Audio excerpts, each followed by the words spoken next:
con al menos la introducción de la actividad y de la agenda. El objetivo para hoy es compartir algunas de las conclusiones que hemos sacado con el barómetro de los recursos humanos que hacemos todos los años. Muchos de vosotros ya lo conoceréis.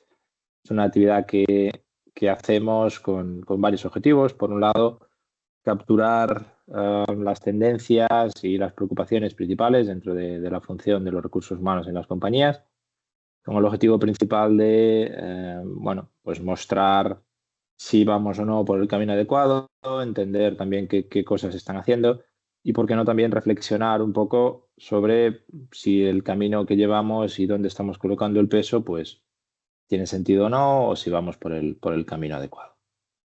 En esta ocasión, además de compartir el resumen de las conclusiones que sacamos con este barómetro, contamos también con la presencia de Beatriz Sesma, directora corporativa de recursos humanos en Viscofan. Y bueno, pues tenemos un poco la suerte de poder intercambiar con ella posteriormente pues algunas de sus inquietudes y bueno, pues también entender en dónde están colocando el peso y la importancia dentro de los recursos humanos de esta compañía.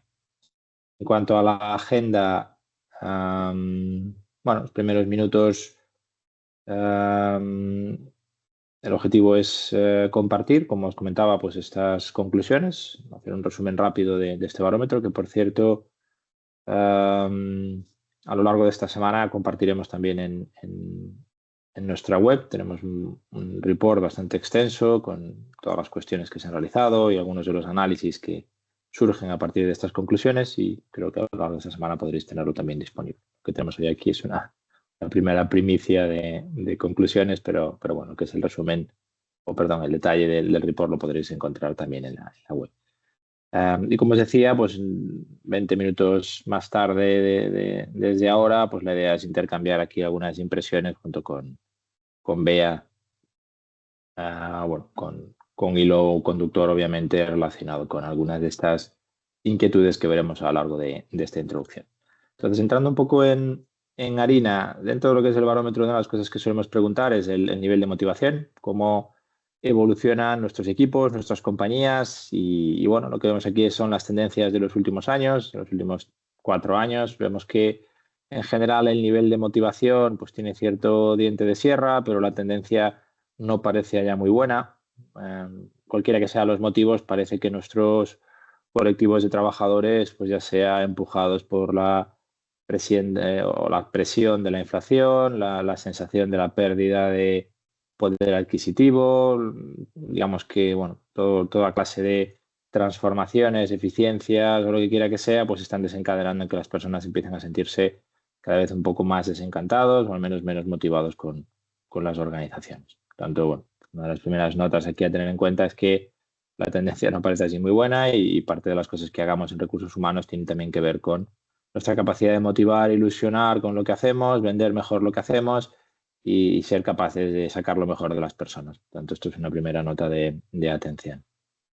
En el ámbito de la situación económica, aquí la primera cuestión que hacíamos era pues las perspectivas de contratación. Recursos humanos, en el ámbito de la contratación, estamos muy conectados al negocio, muy conectados a las tendencias, y creo que somos un buen termómetro también de pues qué podemos esperar a medio plazo. En general, las perspectivas son razonablemente, o al menos se mantienen, en torno al 44%, pues mantiene las previsiones de contratación para los próximos meses, aunque sí que es verdad que se empieza a advertir una cierta tendencia un poco a la baja, aunque bueno, no es así algo muy concluyente, pero parece que pues hay un mayor porcentaje de empresas que empezamos a considerar contratar un poco menos de lo previsto. La verdad es que el clima económico en general es complicado y sobre todo para Europa, que estamos un poco en un sector macroeconómico pues un poco desdibujados. Hay algunos de los motores europeos que tradicionalmente han encabezado el crecimiento, como puede ser principalmente Alemania, pero no solo, que empiezan a dar algunas señales preocupantes. España sigue aguantando bien, pero tampoco tenemos claro si esto va a seguir así para siempre. Por supuesto, esto es muy dependiente también de los sectores. Hay sectores que se ven más o menos afectados. Sectores como puede ser el servicios, turismo, parece que aguantan bastante bien o incluso con tendencia positiva. Otros como puede ser la automoción o algunos otros que tienen, bueno, pues impactos también en cuanto a competitividad, pues que están sufriendo un poquillo más y por tanto, bueno, pues la media y en general las perspectivas a medio plazo parece que son un poquito más pesimistas de lo que lo fueron a principios de año.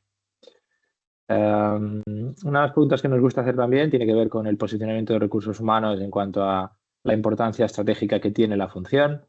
En los últimos años hemos visto una evolución positiva en el sentido de que cada vez más participamos de forma activa en las decisiones estratégicas, pero bueno, viéndolo desde la parte negativa, pues casi el 50% de las funciones de recursos humanos pues no toman decisiones o no son, digamos, o forman parte del valor activo y no hay una visión tan clara de la contribución al negocio. Por tanto, bueno, creo que es algo en lo que también tenemos que reflexionar desde la percepción o desde la posición de los directivos de recursos humanos. Parte de nuestra función también es hacer ver a la organización nuestra posible contribución al negocio, hasta cierto punto vender un poco mejor y poner más en valor la importancia que tienen las personas en la organización, ser capaces de medir el potencial impacto, hablar con datos, hablar con números, aunque sea difícil, intentar monetizar y cuantificar mucho de lo que hacemos, aunque es difícil, pero no imposible.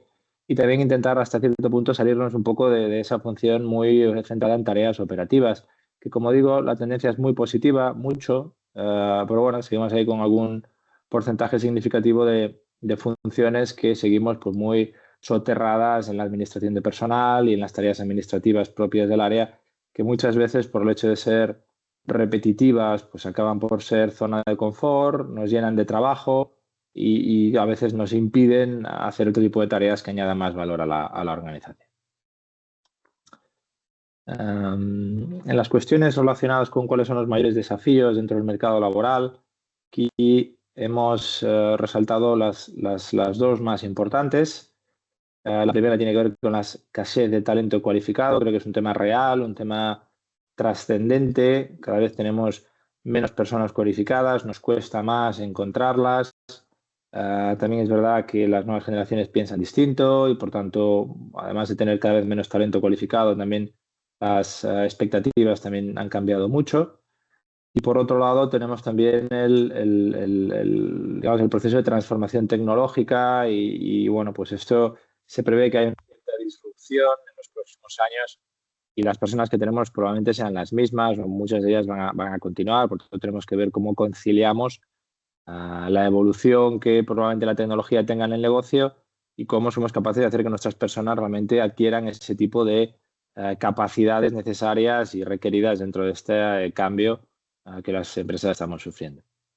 También me gusta aquí recalcar quizás dos en las que estamos un poco menos preocupados, que es toda la parte de formación, creación de planes de carrera, progresión interna y toda la parte de conexión de necesidades de las empresas con los estudios académicos. Son los temas que nos preocupan especialmente poco, pero me gustaría reflexionar sobre si esto realmente tiene la importancia que le estamos dando. Yo creo que tiene mucha más importancia en cuanto a que mucha de la escasez de talento debería de ser cubierta no únicamente mejorando nuestras capacidades de atracción, que también es compatible, pero deberíamos enfocarnos mucho más también a la creación de talento propio y ser también mejores a la hora de desarrollar conocimiento. Creo que es interesante que entendamos también la diferencia entre lo que es talento y lo que es conocimiento. A veces lo mezclamos.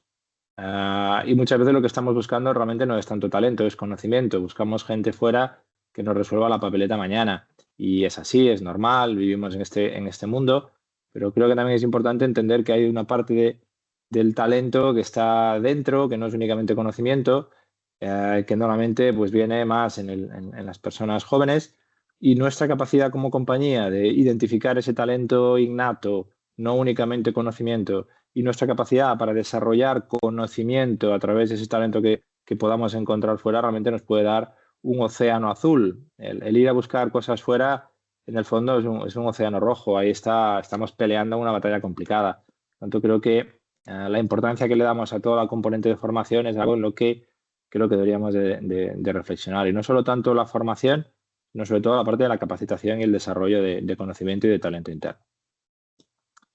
Y bueno, relacionado con estos desafíos, pues aparecen aquí las prioridades que el conjunto de directivos identifica como principales. Aquí aparece como principal pues la parte de atracción y employer branding, que está muy relacionado con el tema anterior. Si uno de nuestros retos es la escasez de talento, pues una de nuestras prioridades es ser mejores a la hora de atraer a las mejores personas que actualmente no trabajan en mi compañía. Y la segunda, obviamente, es, bueno, pues el talento bueno que tenga, pues que no se me vaya. Por tanto, las dos prioridades actualmente, pues las estamos colocando en mejorar nuestras capacidades de atracción y también mejorar nuestras capacidades de retención. Aquí una de las cuestiones habituales que lideramos desde las áreas de recursos humanos, lo que deberíamos de liderar, es toda la componente de la cultura, las culturas. Hay una frase muy famosa de Peter Drucker que decía que la cultura se merienda o se desayuna la estrategia por la mañana. Por tanto, realmente la cultura de la organización, la inercia que tenemos es un factor muy importante. Las compañías necesitamos cambiar, necesitamos transformarnos. Estamos hablando de transformación todos los días. Hay 4 transformaciones a la vez en todas las empresas, pero no sé si la cultura de la organización va a permitir que la velocidad de cambio sea tan alta. Por tanto, una parte importante tiene que ver con aumentar la agilidad que tiene la organización para absorber los cambios y tener una cultura mucho más próxima a la mejora continua, al cambio continuo y a la agilidad. Dentro de la función de los recursos humanos, pues una parte importante tiene que ver con gobernar ese proceso de gestión del cambio cultural. Aquí preguntábamos cuál es un poco la dirección o las prioridades, y aquí creo que acertadamente la mayor parte de los directivos colocáis como prioridad los cambios culturales en un enfoque top-down, es decir, la alta dirección es una de las partes en las que quizás más cuesta, pero también más importante es cambiar la cultura inicialmente, en cuanto que las personas normalmente hacemos lo que nuestros jefes valoran. Por tanto, la alta dirección acaba por ser quien realmente marca y acaba por dejar huella en la cultura de las organizaciones. No es que únicamente tengamos que trabajar con la alta dirección, tenemos que trabajar con toda la estructura de líderes, pero empezando por la alta dirección, dando ejemplo y a partir de ahí desplegándolo aguas abajo en todos los mandos intermedios, los líderes, también con una figura muy importante dentro de los cambios culturales que tiene que ver con los jefes de equipo y los líderes naturales, que son las personas que están todos los días con los equipos y que tienen una capacidad muy alta para, digamos, hacer una comunicación muy continua y un control de comportamientos muy continuo que dé lugar a, digamos, a la concreción real de los cambios.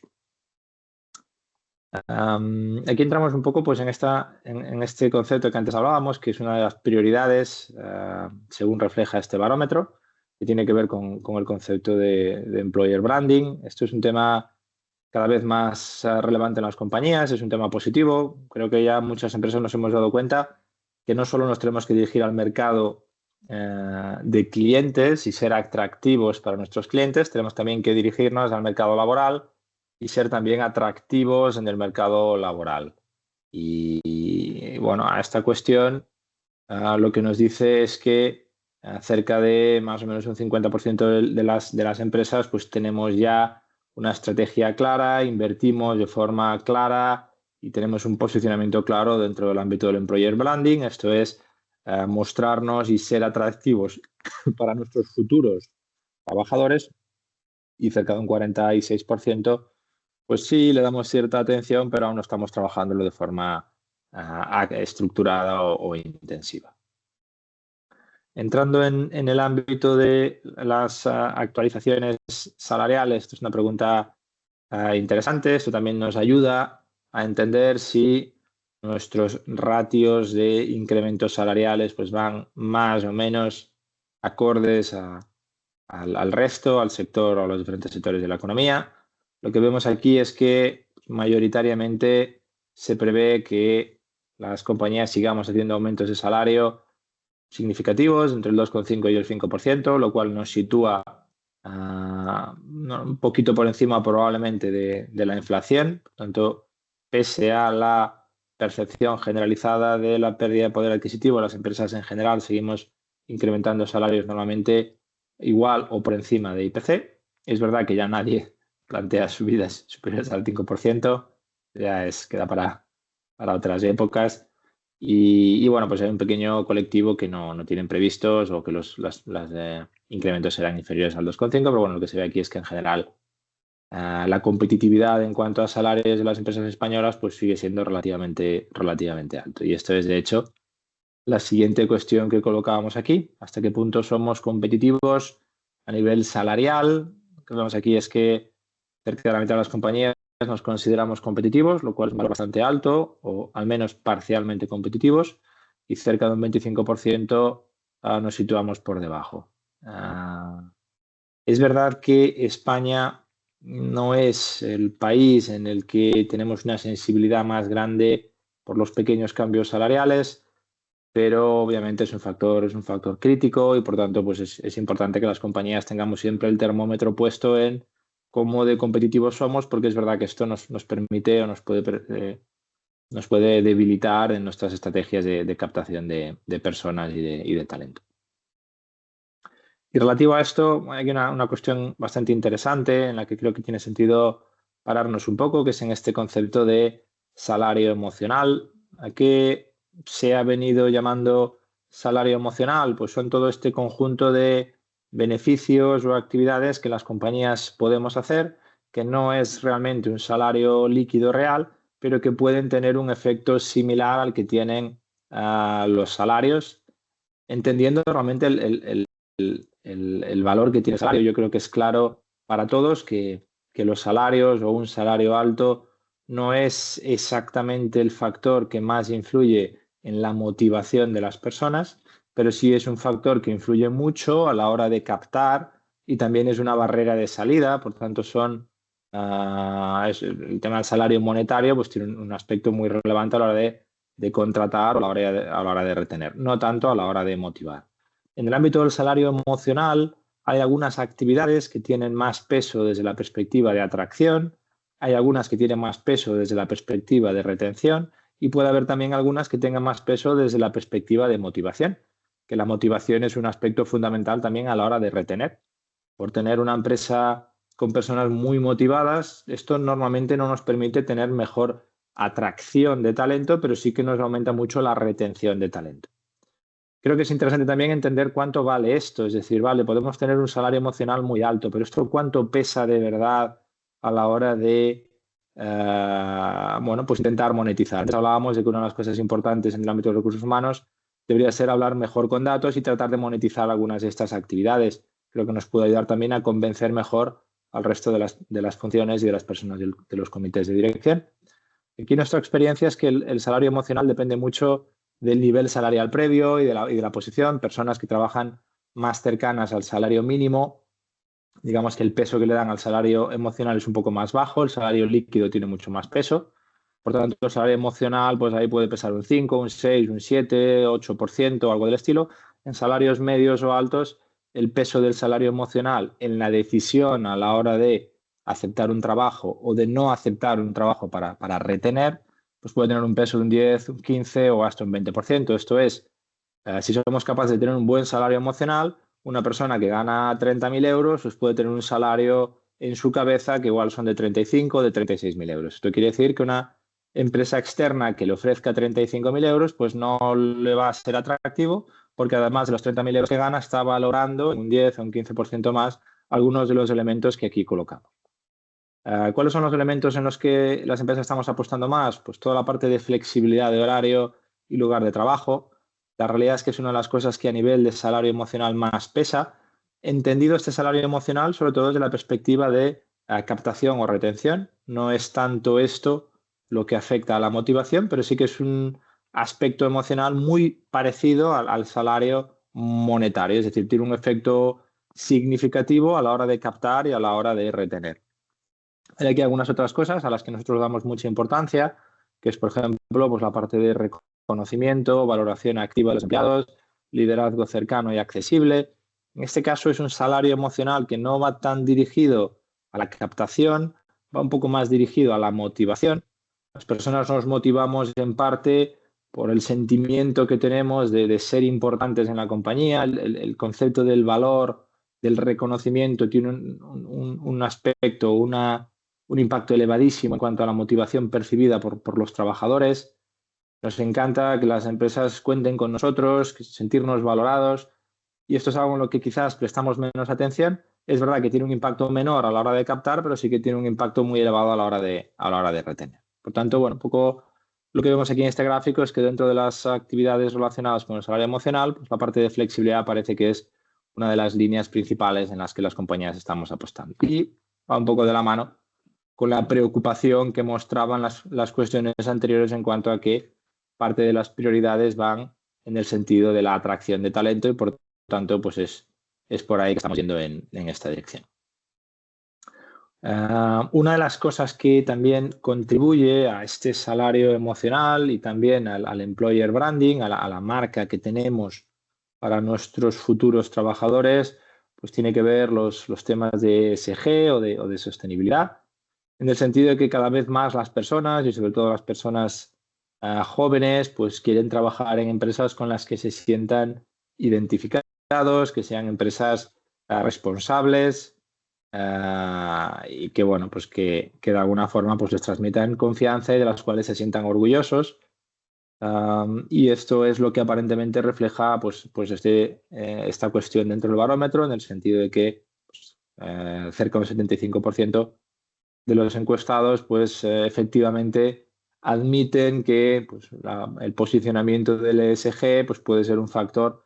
Quizás no es el más significativo, pero sí que contribuye a mejorar nuestro employer branding y a nuestra posible captación de talento, entendiendo también de qué valores estamos hablando y de qué porcentajes, y entendiendo también, obviamente, de que depende efectivamente del sector, y ya no solo del sector, sino también del nivel jerárquico y del nivel de salario del que estamos hablando. Como decíamos, las personas más cercanas al área industrial productiva pues tienen normalmente una sensibilidad un poco menor, o digamos el salario emocional y el employer branding pues tienen un poquito menos de peso a la hora de la toma de decisiones. Dentro de los diferentes pilares de ESG, aquí cuestionamos pues, cuál es el que tenemos más desarrollado. Bueno, curiosamente identificamos el social como el más desarrollado. Puede tener que ver con el sesgo al cual nos estamos dirigiendo. Obviamente, las áreas de recursos humanos es donde más actuamos y por tanto también tenemos un poco la percepción de que quizás es donde más desarrollados estamos. La realidad es que la mayor parte del foco de ESG normalmente, hoy por hoy, se está colocando más en la parte ambiental, medioambiental, en la parte de la huella de carbono, la pegada a las emisiones y el impacto en los diferentes consumos, aguas, aires, etcétera.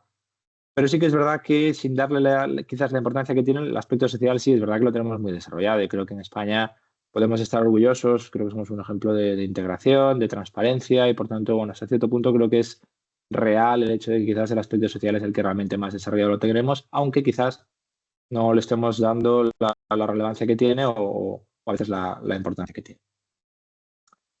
En cuanto a la componente de transformación digital, aquí hacíamos una cuestión específica sobre dónde esperamos colocar más energía, inversión, tiempo en el ámbito de la transformación digital, específicamente en el ámbito de los recursos humanos. Y aquí aparece como principal área de relevancia o de trabajo pues la parte de automatización de tareas y procesos administrativos repetitivos.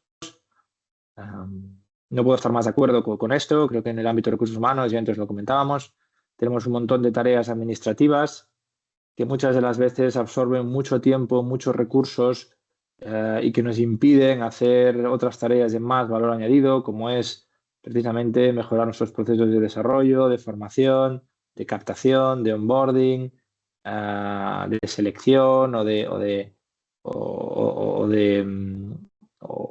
planificación, de futuro, lo que sea. Por tanto, el foco en reducir nuestras tareas de menos valor añadido, automatizarlas, hay muchísimo potencial de mejora ahí y es donde creo que acertadamente, aparentemente, estamos poniendo un poco más el foco. En segundo plano tenemos la inteligencia artificial. Tampoco lo veo mal. Vamos primero a liberarnos de tareas de menos valor añadido y por ahora la inteligencia la podemos poner las personas y luego ya ya se lo pediremos a las máquinas. Aunque es verdad que dentro del ámbito de recursos humanos tampoco es que sean las áreas en las que más en las que más podamos presumir de tener buenos datos. Creo que toda la componente de captura de datos, de People Analytics, es algo que deberíamos de desarrollar un poco mejor. Por tanto, bueno, en general las dos grandes prioridades van un poco por ahí. Automatización de tareas para liberarnos tiempo y, en segundo orden de magnitud, pues toda la componente de medición y hasta cierto punto de tratamiento y de análisis de todos los datos relacionados con la función. Preguntando un poco sobre las tendencias en cuanto a que nuestra mano de obra pueda tener más impacto en los próximos cinco años, pues aquí aparece pues, precisamente toda la componente de inteligencia artificial y automatización. Y en segundo nivel, pues toda la componente de envejecimiento de la mano de obra. Efectivamente, ambos son temas muy relevantes. Tengo alguna duda de que realmente sean tan a corto plazo. Probablemente en un horizonte a 5 años no creo que veamos una disrupción tan grande. Creo que toda la componente de inteligencia artificial nos ha abierto la mente, nos ha permitido ver el futuro, pero esto no quiere decir que sea pasado mañana. Probablemente va a ser algo más paulatino. Tampoco esto quiere decir que nos tengamos que dormir, ni mucho menos. Tenemos que empezar y cuanto antes lo hagamos mejor. Quizás no sea algo que nos cambie tanto la vida en los próximos 5 años. Y por otro lado tenemos el tema de envejecimiento de la mano de obra, que no es algo nuevo, es algo que viene muy de atrás y que sí que es algo importante. Está muy relacionado precisamente también con la falta de talento, con la escasez de talento. Nuestros mejores técnicos se están jubilando, no tenemos un plan de sucesión claro. Tampoco tenemos un buen plan de desarrollo de conocimiento que nos haga que las nuevas generaciones adquieran ese conocimiento y por tanto muchas compañías empezamos a sufrir o a tener pues, un riesgo elevado de pérdida de conocimiento en los próximos 4 o 5 años. Por tanto, esto creo que sí que es un tema relevante en el que nos deberíamos de centrar y que sí que es algo que probablemente nos cambie a muy corto plazo. Y bueno, entendiendo que las prioridades están más o menos marcadas y bien definidas, esta cuestión iba un poco en la vía de decir, bueno, vale, y tenemos un plan que nos lleve hasta ahí. Bueno, pues aún no del todo. Un poco la conclusión que podemos sacar aquí es que sabemos lo que queremos hacer, sabemos lo que tenemos que hacer, pero el día a día no nos está permitiendo hacer demasiado y seguimos, creo que, un poco metidos en la vorágine del día a día y algunos ya tenemos algún plan estructurado, pero parece que somos aún minoría aquellos que realmente le estamos dando la importancia que tiene a este tipo de iniciativas y que estamos de verdad dedicando un esfuerzo y un tiempo relevante para conseguirlas.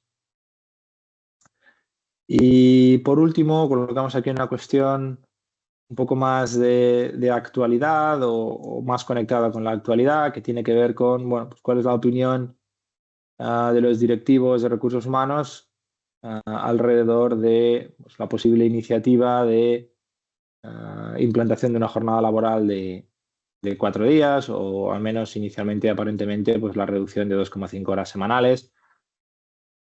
Aquí en este caso, pues en torno a 1/3 lo ve positivo o muy positivo y del orden de 2/3 lo vemos negativo o muy negativo.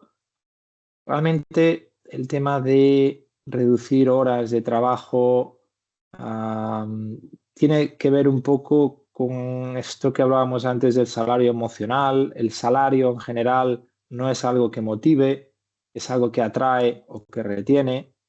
Por tanto, esto probablemente tenga un efecto similar, es decir, probablemente esto no incremente demasiado la motivación, algo sí, por supuesto, pero es muy posible que tenga un poco un cierto efecto gaseosa, es decir, puede tener un impacto relevante a corto plazo, pero luego la gente se va a acostumbrar y lo va a dar por hecho.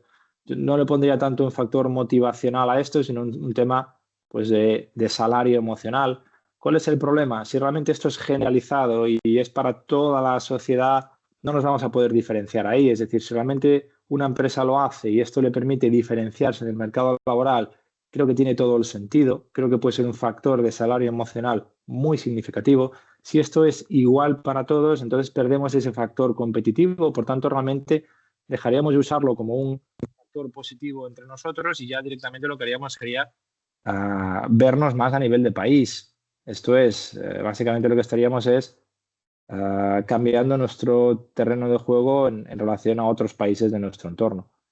Desde la perspectiva de que la competitividad cada vez es más relevante, ya no tanto a nivel local, sino sobre todo a nivel global, el hecho de que esto en el fondo pues no deja de ser un incremento de los costes de mano de obra, entiendo perfectamente que esto pueda ser visto con cierto recelo en el sentido de que puede tener un riesgo de pérdida real de competitividad, no tanto a nivel interno, sino sobre todo en nuestra capacidad de competir en mercados cada vez más exigentes, en donde los costes y la eficiencia pues, son cada vez más relevantes. Y que al final no podemos perder el prisma de que al final cualquier tipo de industria, proceso o servicio, en lo más profundo, estamos hablando siempre de mano de obra y energía. Y hasta cierto punto materia prima, pero la materia prima al final acaba por ser en el extremo también energía y mano de obra. Por tanto, el hecho de que los costes de mano de obra se incrementen, obviamente, pues sí que tiene o puede tener un efecto significativo en nuestra competitividad.